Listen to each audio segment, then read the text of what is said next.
Lévitique chapitre 4. L'Éternel parla à Moïse, et dit. Parle aux enfants d'Israël, et dit. Lorsque quelqu'un péchera involontairement contre l'un des commandements de l'Éternel, en faisant des choses qui ne doivent point se faire. Si c'est le sacrificateur ayant reçu l'onction qui a péché et a rendu par là le peuple coupable, il offrira à l'Éternel, pour le péché qu'il a commis, un jeune taureau sans défaut, en sacrifice d'expiation. Il amènera le taureau à l'entrée de la tente d'assignation, devant l'Éternel, et il posera sa main sur la tête du taureau, qu'il égorgera devant l'Éternel. Le sacrificateur ayant reçu l'onction prendra du sang du taureau, et l'apportera dans la tente d'assignation.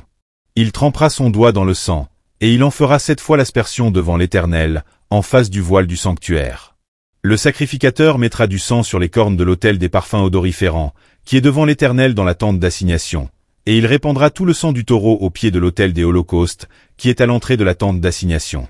Il enlèvera toute la graisse du taureau expiatoire, la graisse qui couvre les entrailles et toute celle qui y est attachée, les 2 rognons, et la graisse qui les entoure, qui couvre les flancs, et le grand lobe du foie, qu'il détachera près des rognons. Le sacrificateur enlèvera ces parties comme on les enlève du taureau dans le sacrifice d'action de grâce, et il les brûlera sur l'autel des holocaustes. Mais la peau du taureau, toute sa chair, avec sa tête, ses jambes, ses entrailles et ses excréments.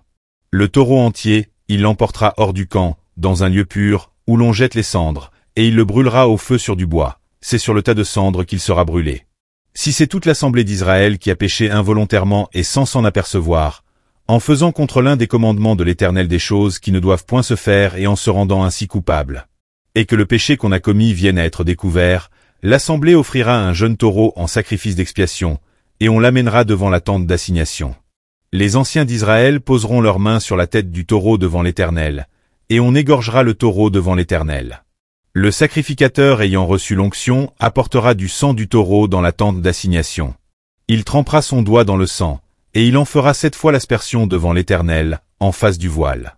Il mettra du sang sur les cornes de l'autel qui est devant l'Éternel dans la tente d'assignation, et il répandra tout le sang au pied de l'autel des holocaustes, qui est à l'entrée de la tente d'assignation. Il enlèvera toute la graisse du taureau, et il la brûlera sur l'autel. Il fera de ce taureau comme du taureau expiatoire, il fera de même. C'est ainsi que le sacrificateur fera pour eux l'expiation, et il leur sera pardonné. Il emportera le taureau hors du camp, et il le brûlera comme le premier taureau. C'est un sacrifice d'expiation pour l'assemblée. Si c'est un chef qui a péché, en faisant involontairement contre l'un des commandements de l'Éternel, son Dieu, des choses qui ne doivent point se faire et en se rendant ainsi coupable, et qu'il vienne à découvrir le péché qu'il a commis, il offrira en sacrifice un bouc mâle sans défaut. Il posera sa main sur la tête du bouc, qu'il égorgera dans le lieu où l'on égorge les holocaustes devant l'Éternel. C'est un sacrifice d'expiation. Le sacrificateur prendra avec son doigt du sang de la victime expiatoire, il en mettra sur les cornes de l'autel des holocaustes, et il répandra le sang au pied de l'autel des holocaustes.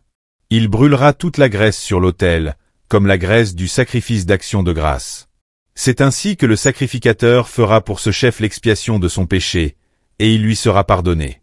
Si c'est quelqu'un du peuple qui a péché involontairement, en faisant contre l'un des commandements de l'Éternel des choses qui ne doivent point se faire et en se rendant ainsi coupable, et qu'il vienne à découvrir le péché qu'il a commis, il offrira en sacrifice une chèvre, une femelle sans défaut, pour le péché qu'il a commis. Il posera sa main sur la tête de la victime expiatoire, qu'il égorgera dans le lieu où l'on égorge les holocaustes. Le sacrificateur prendra avec son doigt du sang de la victime, il en mettra sur les cornes de l'autel des holocaustes, et il répandra tout le sang au pied de l'autel. Le sacrificateur ôtera toute la graisse, comme on ôte la graisse du sacrifice d'action de grâce, et il la brûlera sur l'autel, et elle sera d'une agréable odeur à l'Éternel. C'est ainsi que le sacrificateur fera pour cet homme l'expiation, et il lui sera pardonné. S'il offre un agneau en sacrifice d'expiation, il offrira une femelle sans défaut. Il posera sa main sur la tête de la victime, qu'il égorgera en sacrifice d'expiation dans le lieu où l'on égorge les holocaustes. Le sacrificateur prendra avec son doigt du sang de la victime, il en mettra sur les cornes de l'autel des holocaustes, et il répandra tout le sang au pied de l'autel.